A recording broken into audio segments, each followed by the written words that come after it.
Alhamdulillahirabbil alamin. Alladzi arsala rasulahu bil huda wa dinil haqq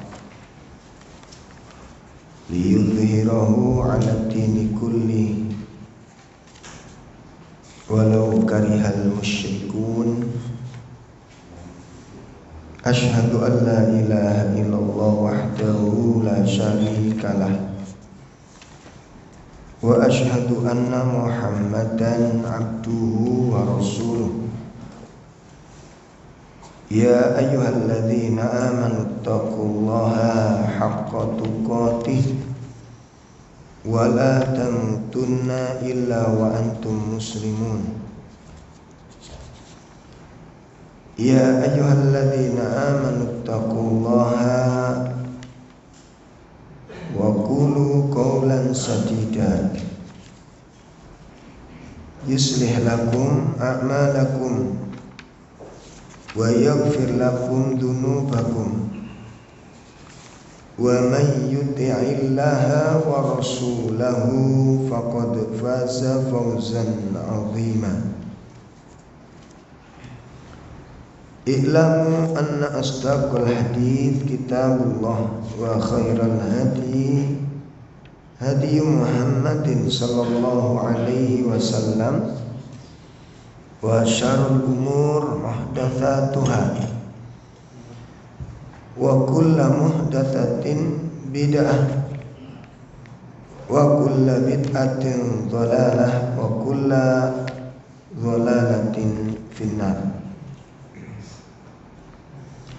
Ikhwatul iman rahimani wa rahimakumullah, bapak-bapak, ibu-ibu, jamaah salat subuh yang semoga dimuliakan Allah Subhanahu wa taala. Pertama, kita panjatkan puji dan syukur kita kepada Allah, yang mana Allah telah menganugerahkan kepada kita berbagai nikmat yang besar pada kita. Nikmat di mana kita diberi kemampuan untuk membedakan mana yang benar dan mana yang salah.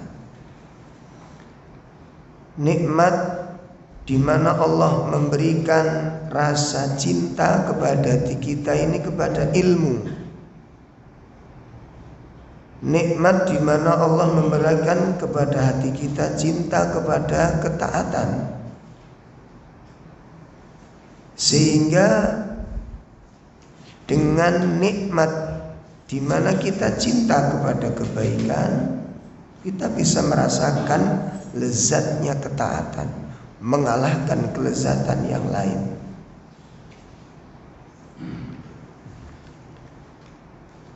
Nah, dari sinilah yang kemudian seseorang mendapatkan sakinah, ketenangan dalam kehidupannya, ketika seseorang mampu merasakan lazatul ibadah, lezatnya ibadah. Nah, Bapak Ibu sekalian yang dimuliakan Allah, maka kenikmatan-kenikmatan yang sudah Allah berikan ini jangan sampai lepas dari kita ini. Ya, kita cinta kepada ilmu, cinta kepada ketaatan ini jangan sampai lepas.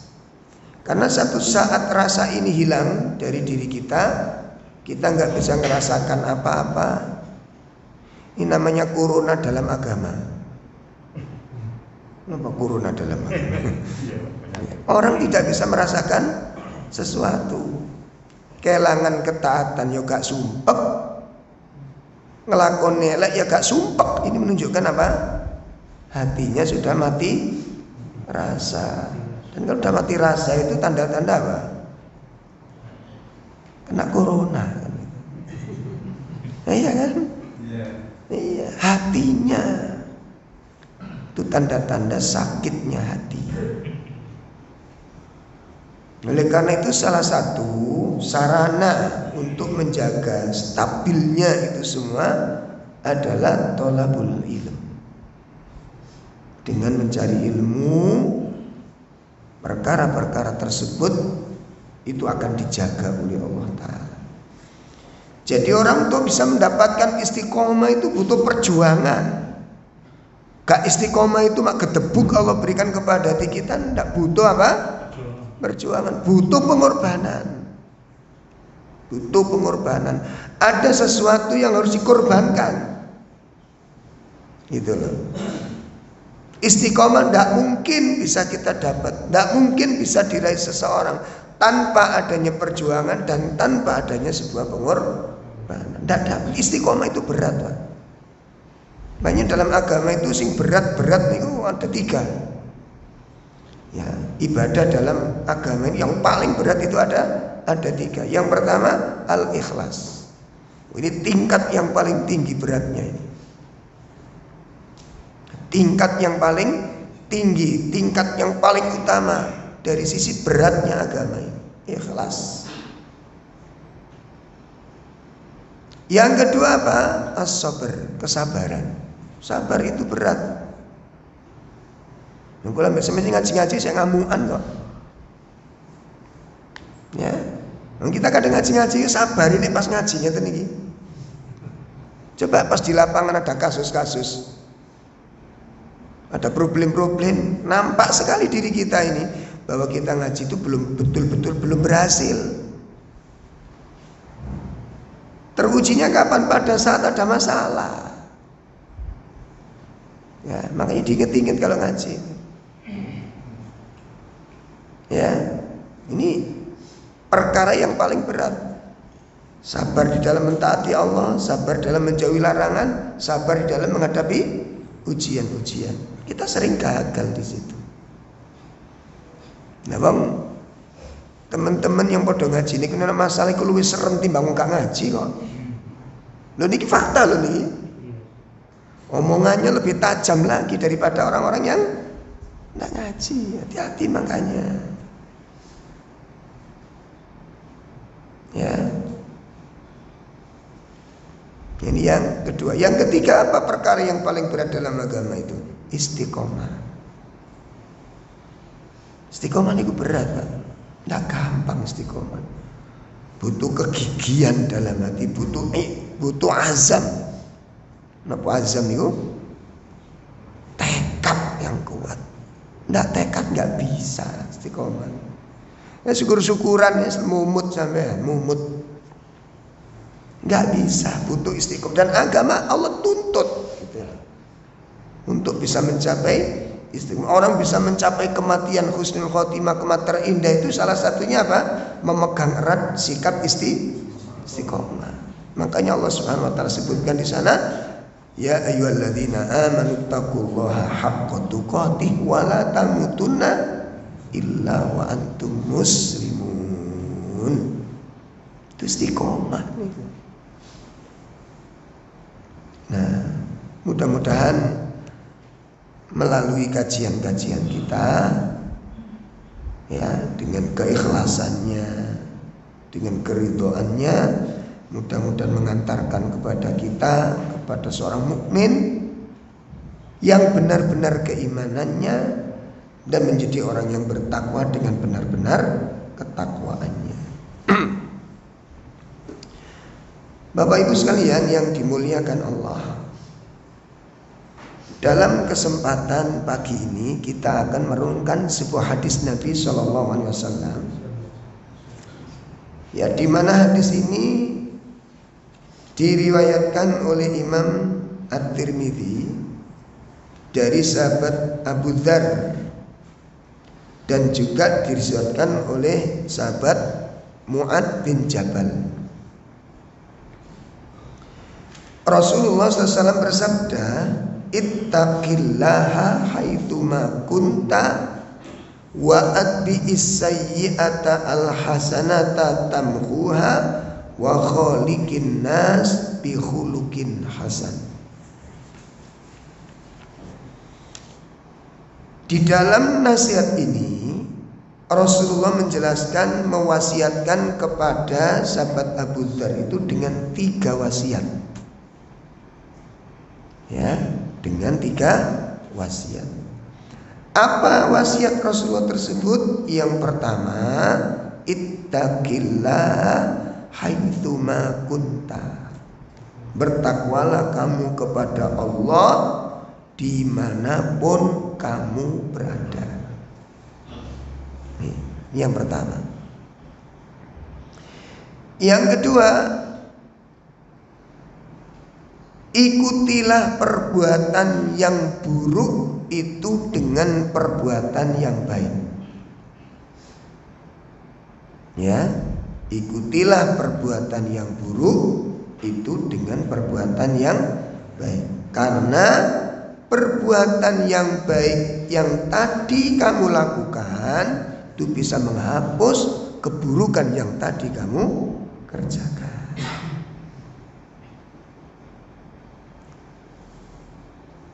Ini pesan yang keberapa? Kedua. Ikutilah perbuatan yang buruk itu dengan perbuatan yang baik. Karena perbuatan yang baik itu akan menghapus dosa-dosa yang tadi kamu lakukan. Pesan yang ketiga, wa khaliqin nas bi khuluqin hasan. Bergaulah kamu dengan sesama manusia dengan budi pekerti yang baik. Bergaulah kalian kepada sesama manusia dengan pergaulan yang baik, dengan budi pekerti yang baik. Ini 3 wasiat yang disampaikan Nabi kepada para sahabatnya. Sekarang mari kita lihat fawaidul hadis. Yang dimaksud fawaidul hadis itu pelajaran apa yang kita bisa dapat dari 3 pesan ini. Ya, apa pelajaran yang kita bisa peroleh dengan 3 wasiat ini? Yang pertama, nah, jadi kalau faidah hadis ini berarti PR gitu loh, Pak. Paham ya? Nggak usah tulis fawaid akhirnya gak apa-apa. Kita jelas bisa. Niki PR gitu loh. Paham ya? Jadi PR kita bukan mengerjakan soal akademis, tapi PR kita adalah menjalankan ilmu yang kita gali ini. Apa wasiat itu pelajaran yang bisa kita petik? Yang pertama, istiqbab wasiatul muslim li akhi. Dianjurkan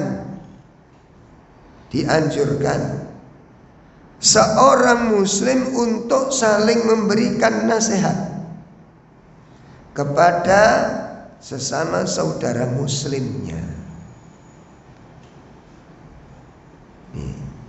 Wa tadhkiruhu, dan mengingatkan saudaranya, mengingatkan akan saudaranya. Tentang apa? Bima yajibu alaihi, tentang perkara-perkara yang diwajibkan, yang berhubungan dengan Tuhannya, yang berhubungan dengan dirinya, yang berhubungan dengan orang lain. Nih. Jadi pelajaran pertama apa? Hendaknya saling dianjurkan, saling memberikan nasihat-nasihat yang baik, yang benar ya, kepada sesama kaum muslimin. Apa yang perlu dinasihatkan? Kewajiban-kewajiban yang berhubungan dengan Allah, kewajiban yang berhubungan kepada dirinya sendiri, kewajiban yang berhubungan dengan orang lain. Nah ini durung biasa gitu nih. Nah, contoh biasa sing waro-waro kurban itu sapa? Tak ke contoh situ aja. Biasa sing waro-waro kurban mari kita kurban ini ku biasa sapa? Takmir. Mestinya bukan. Seluruh kaum muslimin berkewajiban menyebarkan kalimat ini. Sudah waktunya kurban. Lah nek sampean kok nyebarno, jenengan kali kula juga ingin menampilkan pengorbanan, duduk takmir. Niki syiarnya agama itu di situ. Sama dengan pengajian, nyebar pengajian jago ae. Jenengan dapat seseran pengajian teko takmir. Saya Pak, niki ada napa jenenge? Pengajian insyaallah hari Sabtu, Sabtu blek terus. Mari ngeten diem apa enggak? Sebar. Nek dapat informasi korban, disebar napa mboten? Siarnya kita kurang di sini. Sedekah, sebarkan semua. Sudahkah hari ini kita bersedekah?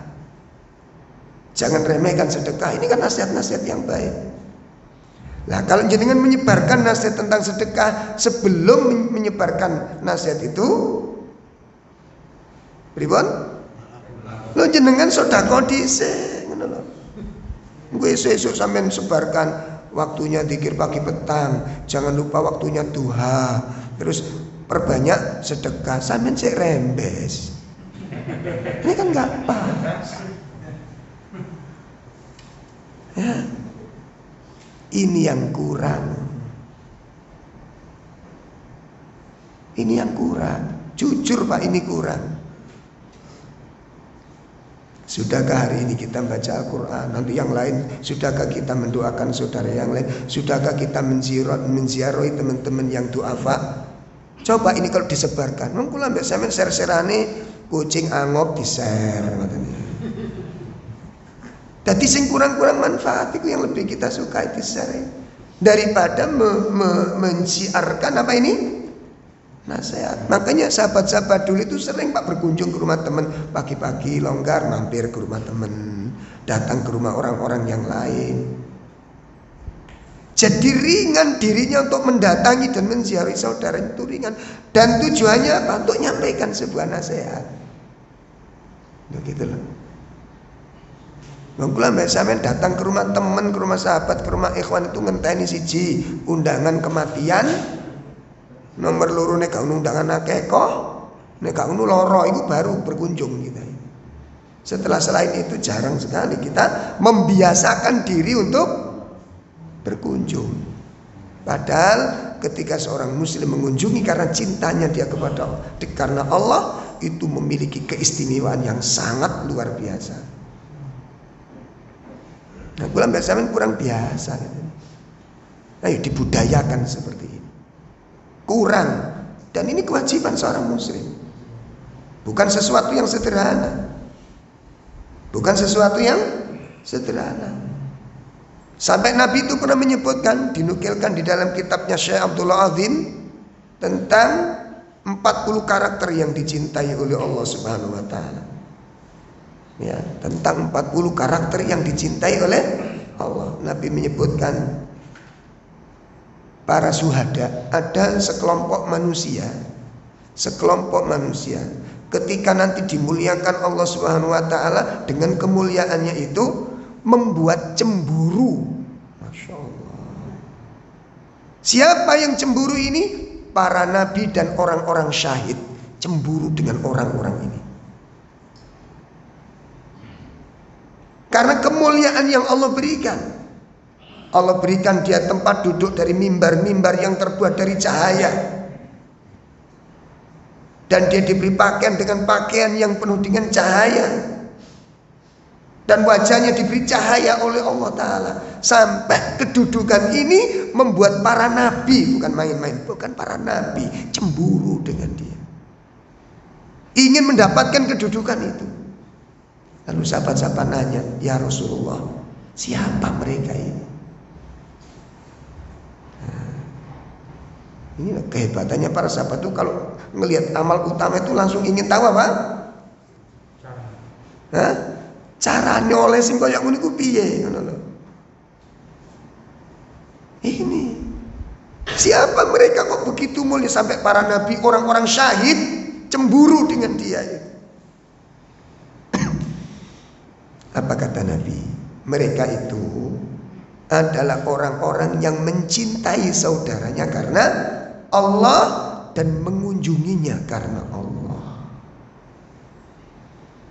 Tidak jenengan kali kula kepin mendapatkan kedudukan dan penghormatan yang dicemburukan oleh para nabi dan para syahid.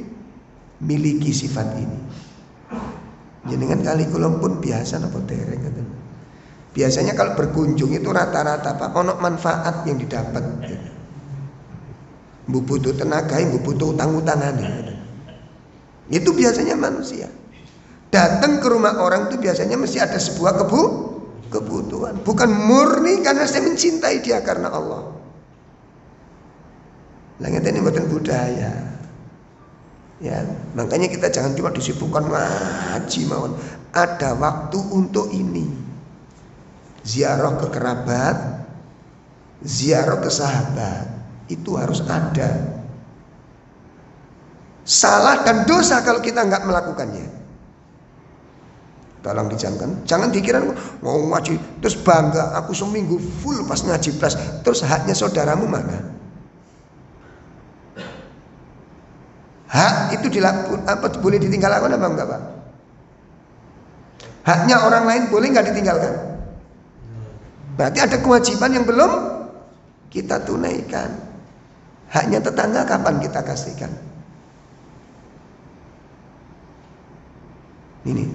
Ini salah satu amalan yang paling utama yang tidak nampak oleh mata kita kan. Jadi jangan bangga kalau kita seminggu full ngaji semua. Ini gak benar malahan. Kenapa? Ada kewajiban-kewajiban yang lain yang kita tinggalkan. Makanya pelajaran hadis ini sangat bagus sekali. Ya, ketaatan kepada Allah harus dilaksanakan dengan optimal, tapi tetap mengikuti syariat. Karena kita tidak hanya berhubungan dengan Allah semata, tapi kita juga berinteraksi kepada sesama manusia. Hanya orang tua. Ya, ayo coba dibanding Pak. Tempat yang sering kita ziarahi mana kira-kira? Yang mana ini? Warung, kopi, apa wong tuane, apa dulure, apa tanggane ya. Evaluasi nih temen. Jadi ngaji sunnah ini. Ini sunnah gak tau ziarahi, sunnah yang apa ini. Orang-orang soleh, orang-orang generasi awal itu paling dikenal itu di sini Pak. Makanya kuat hubungannya. Erat kasih sayangnya, dekat apa namanya emosionalnya. Kenapa? Saling mengunjungi, sehingga nanti kalau ada satu orang punya masalah segera ditangani bareng-bareng. Gak ngajini bareng untuk masalah dewe kan sekarang terjadi begitu kan? Sampai akhirnya ada yang pinjem rentenir gak ngerti, tahu-tahu sudah terjebak dengan rentenir. Kita komentar, wis ngaji sik rentenir ngono sampean. Lambene kemajuan dhisik tanpa mengetahui sebabnya. Dolimnya double-double kita seperti ini. Saya ingatkan, dolime kula mbek sampean double. Satu, memfitnah, mencemooh. Yang kedua, nggak mau tahu keadaannya. Saya ngomong begini karena tahu peristiwa di lapangan ini. Ustadz itu si fulan itu ada jamaah kita Ustadz. Wis ngaji wis bertahun-tahun, tapi masih tidak bisa terlepas dari. Nah, coba pernah jenengan tabayun? Kenapa kok sampai seperti itu? Pernah? Oh, itu kan riba, ya tapi tabayun dulu apa sebabnya. Ternyata dia punya problem yang sangat penting, yang sangat berat, lalu di share di grup, nggak ono sing nanggapi. Sementara dia harus butuh duit itu. Contoh rumah ambruk, anak bayi masuk sekolah, diancam nggak bisa ikut atau mau dikeluarkan. Saya tadi wong tua piye carane kira-kira. Sementara di share di grup, mau pinjem duit sekitar 5 juta, ra ono sing nanggapi. Saya nggak mampu Ustaz. Kalau nggak mampu sudah final, berarti selesai, nggak ada upaya lain. Coba di share di grup, teman kita punya ini, ada nggak? Gali donasi bareng, bisa kita. Ini belum berjalan dengan optimal saya katakan. Jadi persaudaraan kita itu persaudaraan kalau boleh dikatakan ekstrim, abal-abal. Wis ngerti abal-abal ini menapa? Abal-abal kita. Saya berani mengatakan demikian. Kenapa? Belum kita buktikan. Saya coba jenengan praktekkan hadis yang mengatakan innamal mu'minuna ikhwah. Mukmin itu saya prakteknya piye saya. Mulai tekon ndi takone ayo. Al Islam kal jasadil wahid. Islam itu seperti tubuh yang satu. Kenyataane, Pak. Ya. Sing senengane rekreasi terus. Duit tiga rekreasi ya. Nek gak ngono kuliner. Jadi daftar di omah itu di samping ada daftar pengajian, ada daftar warung, Pak. Warung mana yang belum kita kunjungi? Sementara di sekitar kita ini banyak saudara-saudara kita yang sangat belum. Saya katakan saudara persaudaraan kita itu abal-abal hari ini tuh. Kita belum komitmen mengarah ke sana. Sudah ojo nesu ini ngaji.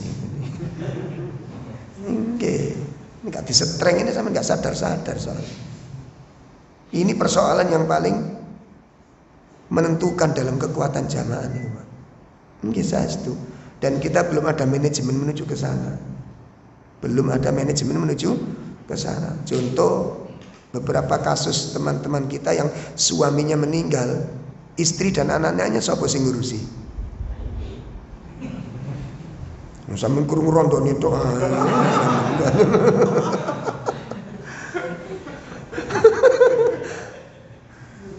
Ayo, siapa sing ngurusi tak takoni?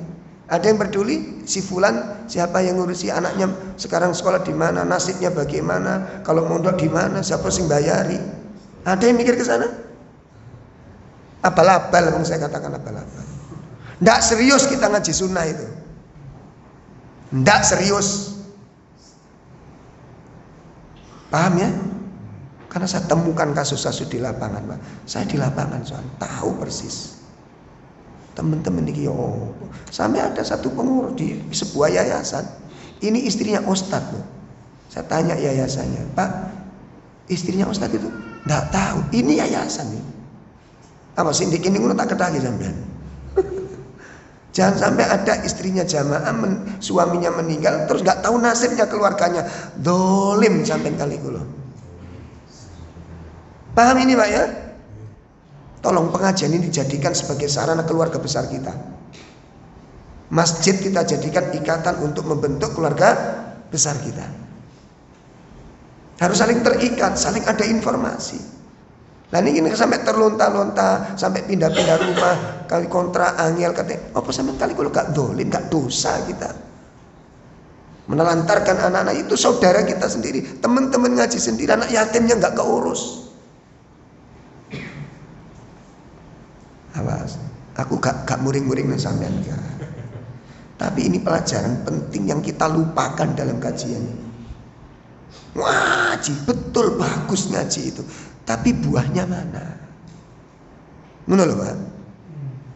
Jadi orang merasa terikat, aku punya. Seandainya jenengan orang asing di sini, benar-benar asing nanti itu, ketika tidak terikat dengan agama yang benar. Makanya kenapa ada istilah muhajirin, ada istilah ansor. Bagaimana Nabi mempersaudarakan mereka. Kula mbak sampeyan niku bangga takjub karo ceritane ning gak iso mengambil. Iya benar ini, Pak. Kurang, saya katakan kurang serius. Mengikuti jejaknya generasi awal itu kurang serius. Awas tolong, makanya saya pesan di teman-teman kepengurusan. Jadi jamaah itu diopeni tenan. Jamaah itu diopeni tenan. Nanti kalau ada jamaah kok 2 hari, kan saya rame tuh saya ini. Ada jamaah kok 2 hari gak ketemu, cari gitu loh. Kemana dia kok gak kelihatan 2 hari? Cari informasinya apa, problemnya apa, kasusnya apa, ditangani bareng-bareng. Itu baru orang terikat, merasa punya saudara besar, punya keluarga besar. Ini persoalan yang pertama. Karena saling menasihati, saling menziarahi, saling mengingatkan, fa inna tawasi bil haqqi wa bis sabr wal bil marhamah mitaqul Islam. Masya Allah. Ini loh Karena saling mengingatkan, saling menasihati di dalam kebenaran, dalam kesabaran dan saling mencintai, itu merupakan misakun fil Islam, perjanjian di dalam Islam ini. Lah kok sampean kali kula niki gak direken ngeten iki. Ini perjanjian di dalam Islam. Akhadallahu wa rasuluhu, yang Allah ambil dan Rasulnya, alal mu'minin, atas orang-orang beriman. Sebagaimana yang terdapat di dalam surat Al-Asr. Bagaimana surat Al-Asr mengatakan, wal asri innal insana lafi khusr illal ladzina amanu wa amilus sholihat wa tawasaw bil haqqi wa tawasaw bis. Disebutkan oleh sahabat Jarir bin Abdullah. Sahabat Jarir bin Abdullah mengatakan, bayatu Rasulullah sallallahu alaihi wasallam ala iqamis shalah wa ita'iz zakah wa nushi likulli muslim. Masya Allah. Kata sahabat Jarir, saya berbaiat kepada Nabi. Ya, saya berbaiat kepada Rasulullah SAW. Apa yang saya baiatkan? Satu, saya berbaiat untuk selalu menegakkan sholat. Yang kedua, saya selalu menunaikan zakat. Yang ketiga, wa nushi likulli muslim, saling memberi nasihat kepada sesama kaum. Nah, saling memberi nasihat itu ada dua cara, Pak. Yang satu melalui surat, yang kedua dengan ziarah. Ya. Kita yang mana yang sudah kita lakukan? Menasihat ini yang satu, yang nomor satu, nomor dua, atau golput? Nomor satu enggak, nomor dua juga enggak, jangan. Ayo kita benahi kajian kita yang lebih berkualitas. Ya, diikat jamaah itu. Makanya kalau bisa, ya, punya data list nih, kalau barangkali tidak berkeberatan, ada data listnya jamaah. Sehingga nanti di situ kemarin seperti kita di Prambon dulu, daerah Prambon sana, daerah Tarik tepatnya, itu kita kajian, kita punya data sampai golongan darah kita tahu, sehingga begitu dibutuhkan langsung gampang. Oh, si fulan yang darahnya dibutuhkan, bisa cepet Pak nangani kasus itu.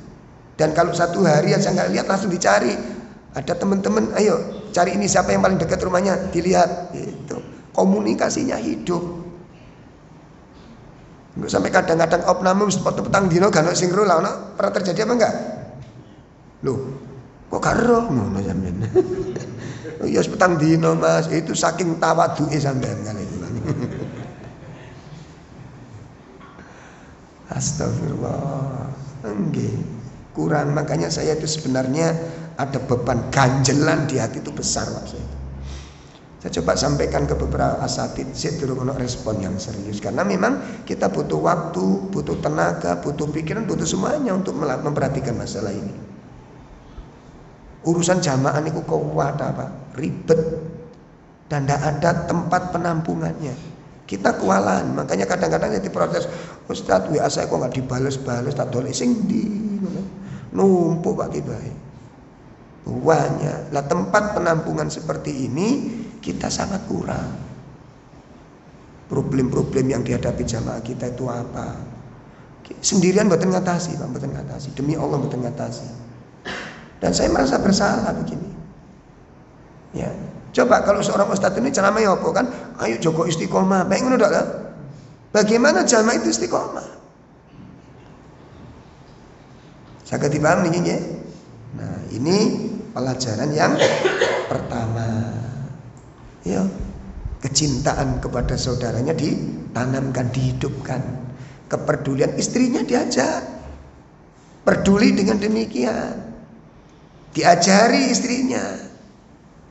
Anak-anaknya dilatih untuk peduli.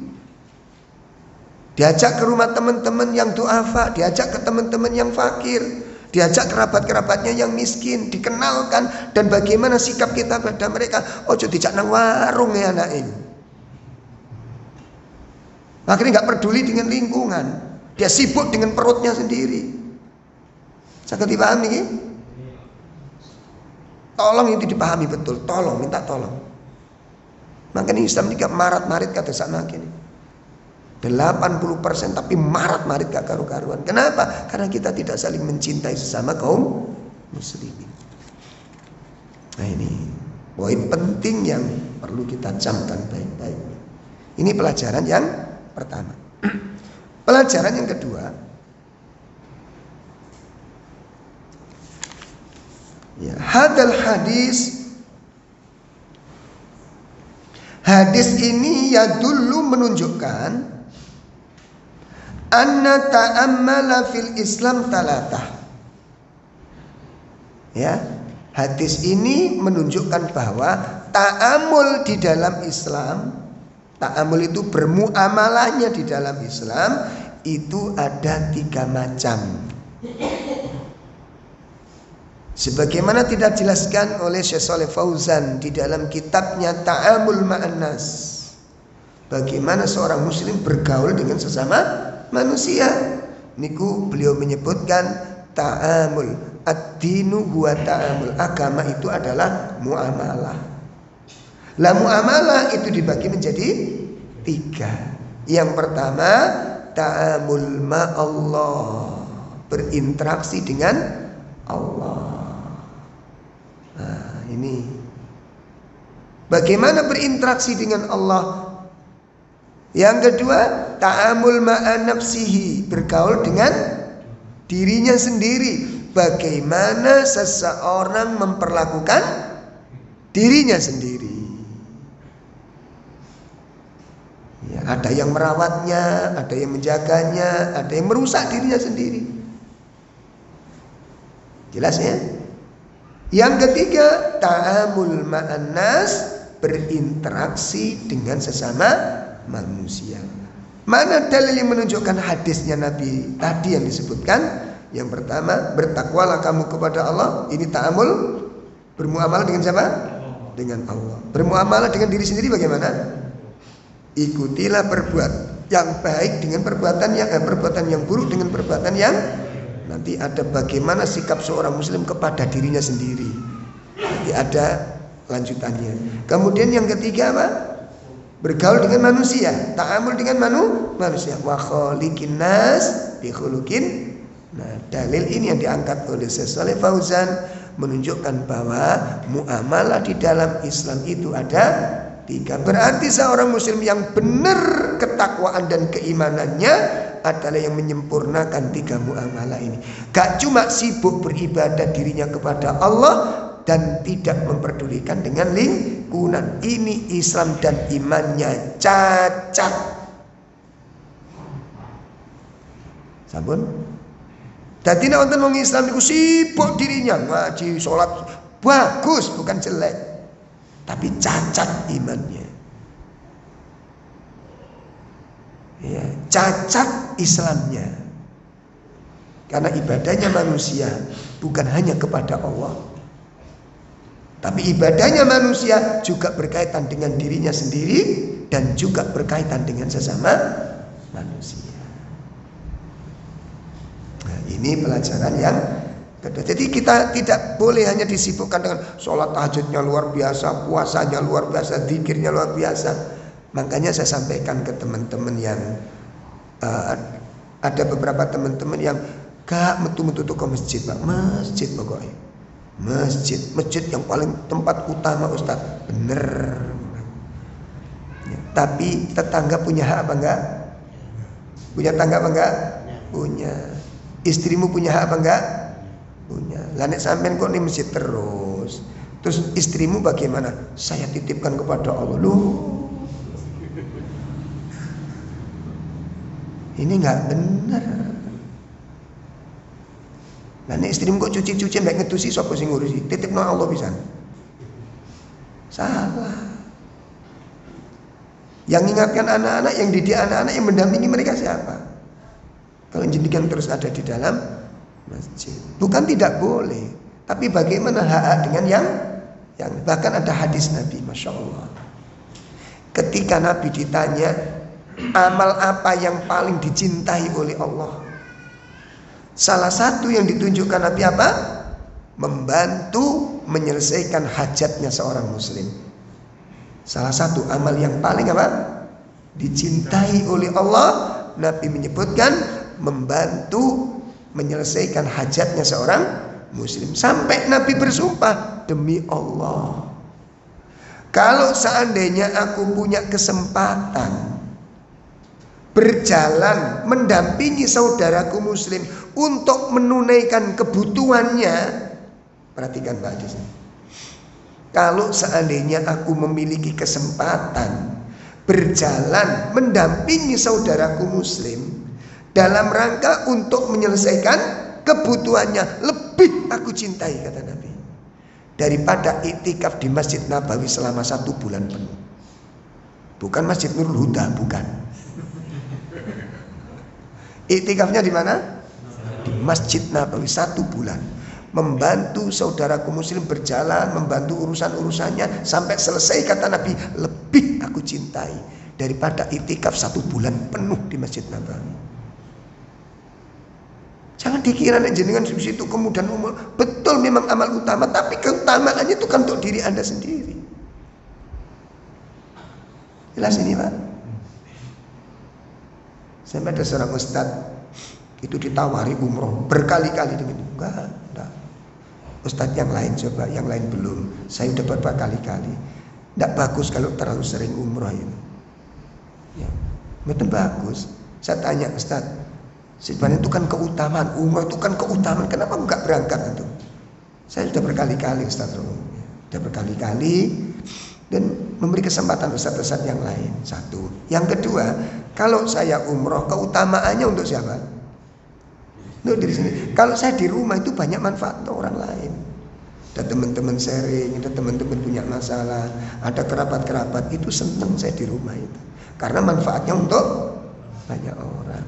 Ya Allah. Ini pola pikir yang perlu kita gali. Pelajaran yang berapa tadi? Kedua. Pelajaran yang ketiga.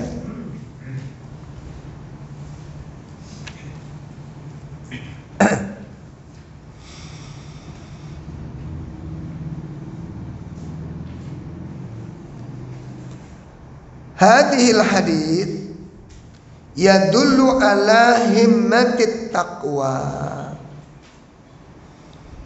Hadis ini juga menunjukkan tentang pentingnya ketakwaan di dalam Islam ini. Jadi Islam, takwa memiliki kedudukan dan urgensi yang sangat besar di dalam Islam ini. Memiliki urgensi, memiliki kedudukan yang sangat penting di dalam Islam. Ya, di antaranya keutamaan ketakwaan. Allah memberikan janji kepada orang-orang yang bertakwa di dunia ini, satu, keberkahan hidup, berkah hidupnya. Jadi kalau orang membangun ketakwaan dengan ketakwaan yang sebenar-benarnya, maka dia akan mendapatkan keberkahan, hidupnya akan diberkahi oleh Allah, rumah tangganya akan diberkahi oleh Allah, hartanya akan dijadikan harta yang berkah oleh Allah, anak-anaknya diberkahi oleh Allah Ta'ala. Ketika kehidupannya dibangun di atas takwa. Hal ini sebagaimana dijelaskan oleh Allah Ta'ala di dalam surat 7 ayat 96. Ya, surat 7 ayat 96. Walau anna ahlal qura amanu wattaqau lafatahna alaihim barakatun minas sama'i wal ard. Ya, ada terjemahan silakan. Jikalau sekiranya penduduk negeri-negeri beriman dan bertakwa, pastilah kami akan melimpahkan kepada mereka berkah dari langit dan bumi.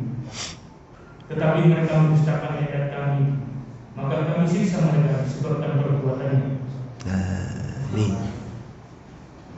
Seandainya penduduk negeri itu beriman dan bertakwa, maka kami akan berikan keberkahan. Kami buka, kata Allah, keberkahan yang dari langit maupun yang dari bumi. Artinya keberkahan itu apa? Kebaikan-kebaikan yang berkembang. Ya, makanya kekayaan yang tidak diberkahi Allah, kekayaan yang mendatangkan fitnah. Saya dipahami ini? Kekayaan yang tidak diberkahi, yang dicabut oleh Allah keberkahannya, maka kekayaan itu menimbulkan fitnah. Sama dengan kemudahan-kemudahan. Kalau sekarang ini kan hidup kita itu serba mudah, Pak. Dan kita memang mencari jalan-jalan kemudahan. Ayo coba cita-cita kelomban jenengan saatnya membangun rumah yang strategis itu menurut pendapat madhab kita gimana? Ayo, rumah yang strategis. Yang bagaimana tipenya? Dekat masjid, dekat mall, dekat jalan raya, dekat tempat wisata, dekat. Coba kalau nggak percaya nantinya, ini pengalaman ketika ada jamaah masjid di tempat kami pindah, ada 2 orang. Ayo kapan-kapan kita gendakan, ini saudara kita sudah hijrah ke daerah yang lain. Ayo kita kunjung ke sana, ke tempat rumah baru. Berkunjung, Pak. Begitu yang saat itu di pinggir itu tempatnya itu biasanya rasan-rasannya kan setelah dari rumah pulang, nah itu kan baru ada apa jenenge seminar kecil-kecilan ini. Ya, yang pembahasan di situ. Begitu sampai sana, masya Allah tempatnya, yaitu tadi Pak, dekat jalan raya, dekat transportasi, dekat pembelanjaan, dekat hiburan, dekat mall, dekat-dekat semua. Pulang semuanya komentar, pas strategis bagus, komentarnya. Apalagi kalau di rumahnya itu dipenuhi dengan fasilitas itu impian hidup kita, Pak. Dan nggak dilarang, dalam Islam nggak dilarang, cuma ada fitnah di dalam yang sangat besar. Nah, gitu. Begitu kita agendakan minggu berikutnya ke teman yang lain, pindahnya itu ke pedesaan pelosok gitu, Pak. Berkilo-kilo itu belum nyampe. Masuknya itu, Pak. Nah, sekitar 7 kiloan masuk ke dalam pedesaan itu. Jalannya rusak. Masya Allah. Jalannya jauh dari transportasi, dari mall, dari pokoknya. Begitu pulang, lah ya wong dolek kok koyok ngene. Ini menderita. Gambarannya apa? Bahagia apa menderita? Menderita. Ini tipe-tipe kita itu kan tipe-tipe yang gampang kabeh gitu. Sementara Nabi menyebutkan inna mimma akhafu alaikum min ba'di ma yuftahu min zaratid dunya wa zinatiha. Sesungguhnya salah satu di antara perkara yang aku takutkan menimpa kalian itu apabila kenikmatan-kenikmatan dunia, fasilitas-fasilitas dunia, perhiasan-perhiasan dunia dibukakan Allah untuk kalian semua. Itu takut-takutkan kepada kalian. Sesuatu yang ditakutkan Nabi justru menjadi sesuatu yang kita impikan. Kenapa? Karena kacamatanya beda. Kacamata melihat sesuatu itu beda. Nabi menggunakan kacamata wahyu, kita menggunakan kacamata nafsu.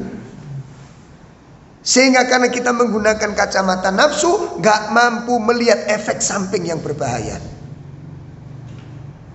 Gak mampu melihat efek samping yang berbahaya. Nabi dengan kacamata wahyunya mampu melihat efek samping yang mengerikan. Makanya Nabi, aku takut kalau kalian menghadapi hidup seperti ini.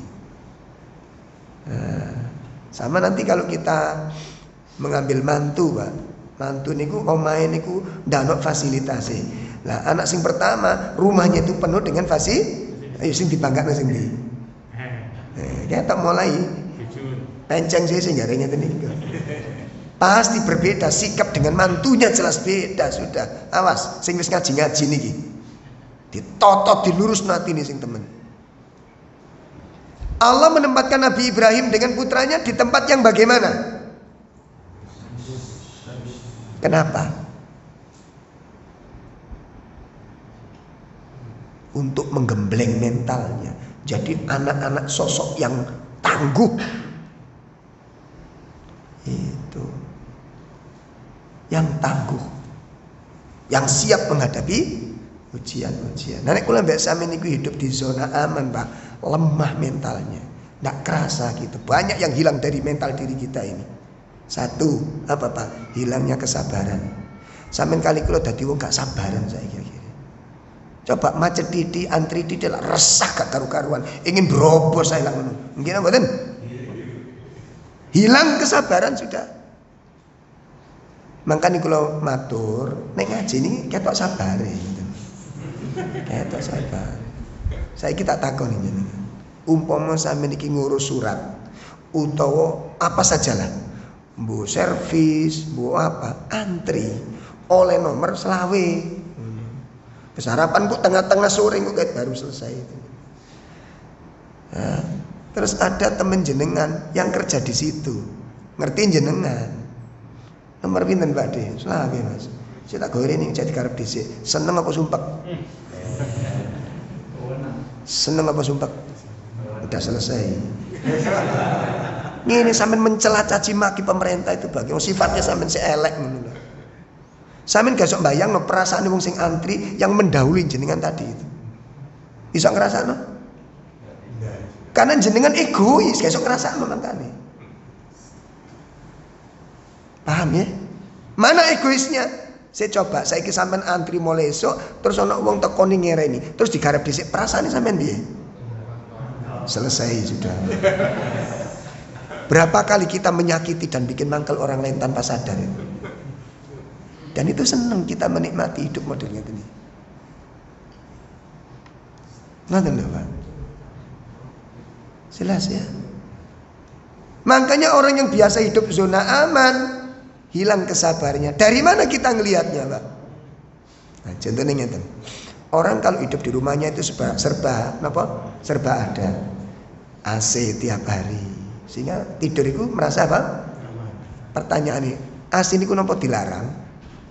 Enggak boleh. Makanya tak garis bawahi engko jaga salah paham. Engko mulai metu-metu ngaji sampean opo susah trop AC gak oleh. Ngono sampean iki. Wis dosa maneh sampean iki. Lah betul apa enggak?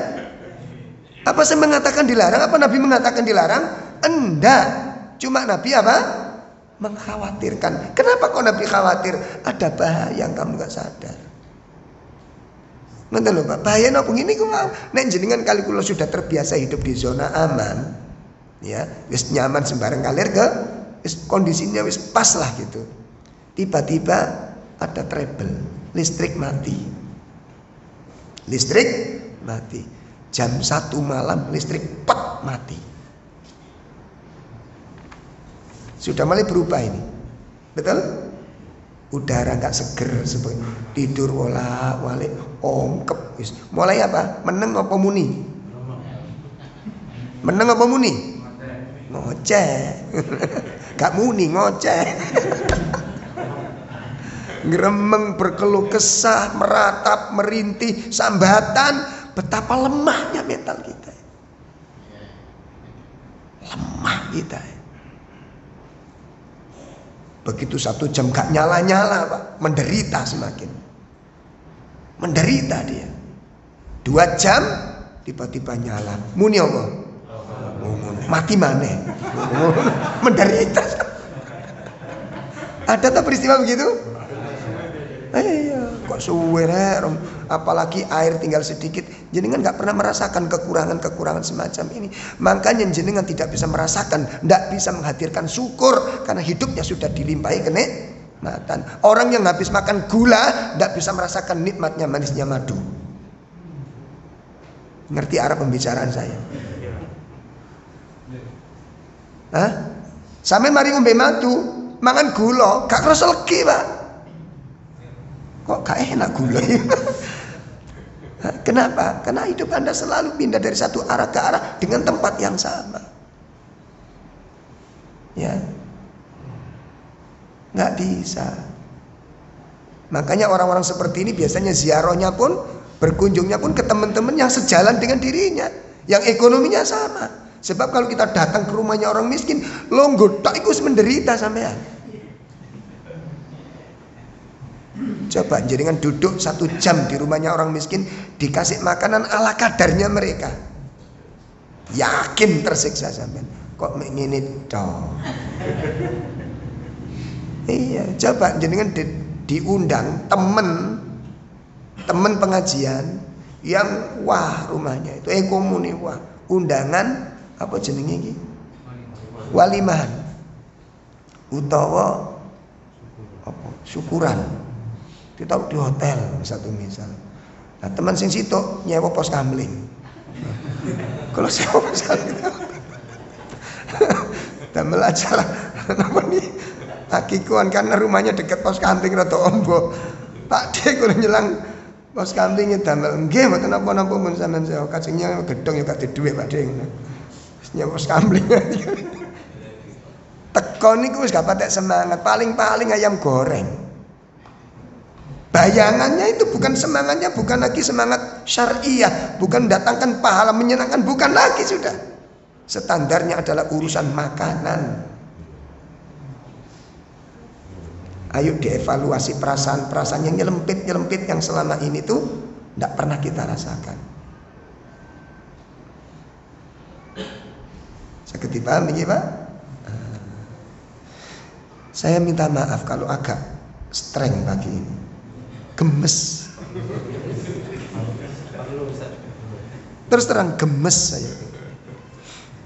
Iya. Jadi ilmu itu kadang-kadang cuma dibahas, indahnya ceramah, indahnya mimbar khutbah, dan kita pun menikmati mencatatnya, tapi tidak ada evaluasi lanjutannya kayak apa gitu loh. Lanjutannya kayak apa? Nah ini makanya Nabi menyebutkan hilangnya kesabaran. Akhirnya apa? Menjadi keluh kesah. Dan banyak, nanti ada sekitar 5 poin hal-hal yang kita alami ketika hidup sudah terbiasa di zona aman. Hilangnya sifat qanaah. Hilangnya sifat apa itu qanaah? Puas dengan apa yang dia terima. Hilang sifat itu juga. Hilang sudah. Makanya sekarang pengajaran orang tua kepada anak sudah hampir tidak ada pengajaran wis nak sing ngono iki disyukuri, sing nriman kalau rezeki yang ada, ya. Puas dengan apa yang kita, kalimat-kalimat ini sudah hampir langka, tidak keluar dari lisan para orang tua di zaman sekarang. Nek zaman biyen sih kita dengarkan. Wong saya kalau makan dikai wak asin tok ngene iku porek kula kok. Nggih. Wak asin tok bendino. Jadi ibu biar orang tua kita bilang apa kira-kira? Sudah, yang ada ini disyukuri. Tidak boleh coba kamu lihat teman-temanmu, kamu masih mending ada ikannya. Temenmu coba lihat. Pengajaran semacam ini sudah nggak dikenal di zaman sekarang. Sehingga akibatnya apa Pak? Akibatnya anak-anak kita nanti menjadi anak-anak yang manja dan tidak mau tahu kondisi orang tua.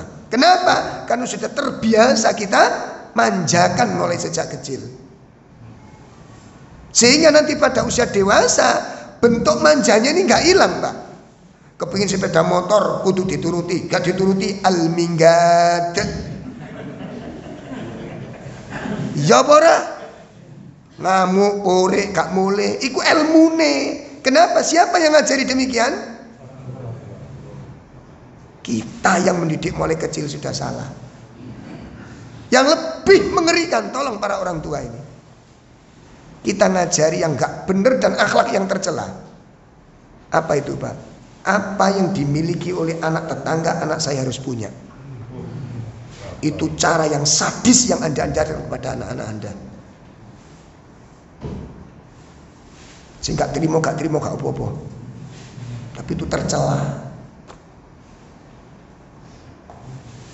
Kenapa? Ada gengsi di sini. Mosone tonggo iso tuku anakku gak? Jadi mulai sejak kecil sudah kita latih untuk persaingan. Gak dilatih maslahat, gak perlu nak untuk apa. Gak ada kalimat seperti ini. Bore satu misal tengkar aku pinjam kalau besok belikan papi. Masya Allah. Bisa beli gitu gampang. Dilatih mulai kecil, dibentuk karakter yang mengerikan ini. Makanya nanti ketika anak ini berani, anak ini nggak bersyukur, anak nggak mau tahu keadaan orang tua, jangan salahkan anak-anak. Jelasnya? Kan mulai sejak kecil dilatih wis mboten bener, Pak. Contoh ya, arek kesandung tiba, jatuh nangis, berdarah, mejo disalahkan. Lho gimana? Oh mejoe nakal, oh digepuk. Kursi ini nakal iki gepuk mana? Arek cek meneng. Kita itu nggak ngajari anak tentang konsekuensi dan tanggung jawab. Anak jatuh nangis, biarkan nangis. Berdarah ndak apa-apa. Memang kulit ambek patu ya kalah kulitnya. Makanya besok kalau jalan harus dijadikan anak kalau sudah mengalami keburukan begitu untuk mencari kambing hitam di sekitarnya disalahkan. Ini kamu kodok disawat. Oh kodok nakal cetrok, jadi kodok aku gak melok-melok. Itu pola-pola pendidikan psikologis yang sederhana tapi menancap membentuk sebuah karakter. Ya, tolong ini diingat benar. Diingat benar. Bun, ini jadi ketakwaan itu memiliki keberkahan Allah. Yang kedua apa keistimewaan ketakwaan? Ketika takwa itu benar, jiwa kita benar ketakwaannya, maka Allah akan memberikan makhraj, jalan keluar dari setiap problematika. Allah berikan makhrajan, jalan keluar dari setiap masalah. Gak ada masalah sampai ruwet, masalah sampai semrawut, masalah sampai jelimet, gak ada. Bagi orang-orang mukmin setiap masalah itu akan menjadi jalan keluar dan akan diberikan kemudahan-kemudahan untuk selesai. Allah yang menjanjikan itu. Ya. Pertama bisa kita lihat di dalam surat At-Tolak janji itu. Surat 65. Ya, surat At-Tolak ayat 2 kalimat yang terakhir Allah Ta'ala menyatakan wa may yattaqillaha yaj'al lahu makhrajan wa yarzuqhu min haitsu la yahtasib. Barang siapa yang bertakwa kepada Allah, maka aku berikan jalan keluar dari setiap masalah dan aku berikan rezeki dari arah yang tidak diduga-duga. Lah arah yang tidak diduga-duga niku Pak. Makanya pelajaran dari ayat ini, nek duwe masalah ojo selalu dilogikakan. Saya ulangi. Kalau ada masalah, jangan selalu dilogikakan. Jelas ya? Libatkan Allah. Kalau sudah melibatkan Allah, yang muncul keyakinan, jangan logika yang dipakai. Gak nutut, nek logika sampean pakai iku mboten nutut, gak nyambung. Tapi kalau Allah yang dilibatkan, sesuatu yang gak mungkin, bisa mungkin apa enggak? Menurut kita gak mungkin. Makanya peristiwa Nabi Yunus ditelan oleh ikan, dibawa ke dasar lautan. Logika siapa yang akan mengeluarkannya, Pak? Dolek iwak tok lho angel. Enak ya apa disetrum, apa dipancing, apa dijaring, apa apa. Dolek iwak tok iku lho mesti nek ketemu. Bagaimana nolongnya? Maka Nabi Yunus pun melibatkan Allah. Dia penguasa laut, dia yang mengatur ikan itu dimakan tidak dimakan terserah Allah. Libatkan Allah. Ngoten. Kalau sudah melibatkan Allah, logikanya dipreteli dulu, Pak. Jangan dilogikakan masalah. Kita belajar Nabi Zakaria ketika minta dikaruniai putra. Apa yang diucapkan Nabi Zakaria? Wahai Allah, saya ini sudah tua renta. Tulang-tulang saya sudah rapuh, rambut saya sudah full. Beruban semuanya, artinya sudah tua sudah. Istri mandul, yes, ya lengkap tak Pak? Umpama ada sepasang suami istri begini ya, sudah tua, mungkin usia 80 sudah. Istrinya mandul, datang ke klinik menemui bidan. Bu, kula kepingin duwe anak, ini diguyu-guyu apa iki? Wis Pak dikira mbek tobat ya Pak. Kenapa? Karena kita selalu makanya Nabi Zakaria di ujung doanya, "Abi, aku tidak pernah kecewa berdoa denganmu." Kenapa? Yang ngatur ini Allah. Dia itu Al-Malik, dia itu Al-Mudabbir, dia itu Al-Khaliq, dia Rabb. Apa yang tidak bisa dilakukan oleh Allah yang tidak mampu kita cerna? Jelas ya? Makanya kalau ada masalah yang rumit-rumit, jangan terlalu dilogikakan. Gak nutut Pak, libatkan Allah. Sama dengan corona itu, yang lah ya disetrum, disemprot ya Pak nunane iki. Stres nambah sampean. Pernah melibatkan Allah dengan serius? Pernah melibatkan Allah dengan sungguh-sungguh? Ada teman saya dokter itu, hati, jenenge dokter kan hati-hati Pak. Datang ke rumah tak kasih makan, kate mangan itu disemprot di sini. Ya Allah. Wah, aku langsung dek ngono Pak, Masya Allah. Kok disemprot niki pun bersih? Jagani Ustaz. Oh Masya Allah. Nggih. Belum ada corona dulu. Saiki malah mandi dulu mungkin kalau mau makan. Tetap protokol kesehatan dijaga, tapi pernahkah kita melibatkan Allah? Lah kalau Allah tidak Anda libatkan, tidak akan hilang apapun usaha yang Anda lakukan. Kenapa? Wa iyansaskallahu bidzurrin fala kashifalahu illa huwa. Allah menyatakan, apabila Allah menimpakan suatu bahaya, maka tidak ada yang bisa menghilangkan kecuali Dia. Kenapa? Dia yang memilikinya. Betul.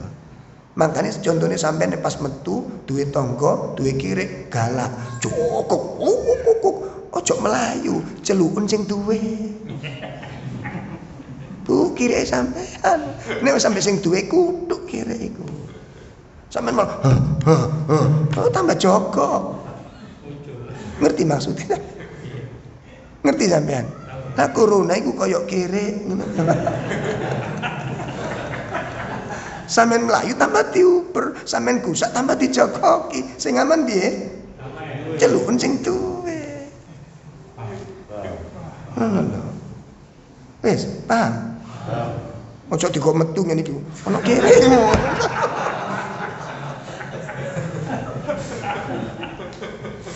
Celukun sing duwe Pak kire sampean. Tit, ngono tok ngono tok Pak sing duwe niku. Nek jenenge Sally gitu ya. Sally kan ono jenenge Sally. Wong kiri ngalang-alangi wong ya saiki. Sally, kiki mar kutuk Pak, longgo turu. Nang sampean sibuk karo, ayo tambah Joko. Celukun sing duwe. Ayo corona iki dicelukno sapa? Celukno sing duwe. Wong sampean kali kula enggak karu-karu usaha iki opo ae. Dan kadang-kadang mboten logis, Pak. Enggak logis. Terus nggo bedil, nggo pes. Masa virus sampean bedil katanya. Kan enggak logis gitu loh. Ya, dan sulit dinalar akhirnya. Sulit dinalar. Enggak boleh bersentuh. Nek sampean mutlak enggak boleh disentuh sama orang. Opo sih enggak dicekel wong saiki ayo. Bingung, akhirnya stres akhirnya kan. Sampai katanya nyetir ae setire kudu disemprot, gagang pintu. Oh, masuk engko cebok-cebok sampean semprot sih kate-kate. Kate wudu disemprot sih. Saya nggak bisa bayangkan stres ini Pak. Stres. Nah aku ngaji kisah stres kata meja tak seperti saya kursi-kursi barang. Engkau mulai adus aku. Stres ini gak kursi. Nek diluki gak masuk Pak sudah. Usaha yang optimal, ya. Kemudian apa? Libatkan Allah. Hatimu tenang, menurut. Hatimu akan. Saya yakin hari ini lebih menakutkan orang-orang panik. Ya Allah ya memang begitu dan kita seneng konsumsi sing koyo ngoten niku, ngoten lho. Rawame carane gak rame patenono. Lho ngono lho. Lah wong berita niku cok wong gawe berita, Pak. Betul apa ndak? Jadi sekarang tambah gemeter awak dhewe ini. Iya. Tetap hati-hati, waspada, makan konsumsi yang bagus. Wis ketok krasa madu, ngono lho madu. Nek gak ngono ya memadu gitu. Nek gak ngono ya dimadu.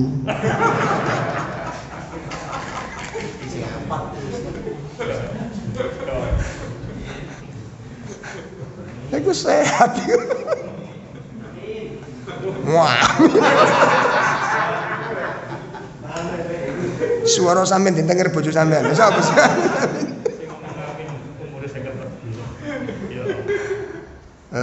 Ini takwa, di Allah mudahkan. Allah berikan jalan keluar. Allah berikan rezeki dari arah yang tidak seperti obat begini. Ini obat Allah hilangkan dengan nikmatnya Allah, dengan kekuasaan itu mudah bagi Allah itu. Cuma kita belum melibatkan Allah secara optimal. Belum ada isu libatkan Allah yang sering merapat kepada Allah, itu belum ada haluan-haluan seperti itu. Ya, tekanan-tekanan seperti itu. Malah ini dari presiden mana Brunei yang berani lantang mengatakan kami mengkonsumsi Al-Quran karena Al-Quran itu syifa. Nah, sampean kali kalau mau coba Quran, mau coba ya ganti. Ya ikut tambah loro-loro niku sampean. Mau coba Quran ini didik, mau coba WA sak pirang, mangkane dipenuhi dengan kecemasan, ketakutan. Ya, dipenuhi dengan kecemasan dan takutan. Baik Bapak-bapak sekalian, itu pelajaran-pelajaran yang sangat penting. Pelajaran yang keberapa tadi? Yang keempat, kelima kita lanjutkan pada pertemuan yang akan datang insyaallah. Dan ini sudah jam 6. Mohon maaf yang sebesar-besarnya kepada semua jamaah. Semoga sedikit nasihat yang bisa kami sampaikan memberi manfaat kepada kita semuanya untuk memperbaiki keislaman, memperbaiki keyakinan dan memperbaiki kepribadian kita. Mudah-mudahan segala persoalan diberi kemudahan oleh Allah, dan semoga kesulitan-kesulitan kita pun diberikan jalan keluar oleh Allah. Saudara-saudara kita yang sekarang mengalami sakit, mudah-mudahan diberi kesembuhan. Keluarga-keluarganya diberikan kekuatan lahir batin, dan semua masyarakat kita mudah-mudahan dijaga dan selamatkan Allah Subhanahu wa taala. Sallallahu alaihi Muhammad subhanakallahumma bihamdika asyhadu an la ilaha illa anta astaghfiruka wa atubu ilaik. Assalamualaikum warahmatullahi wabarakatuh.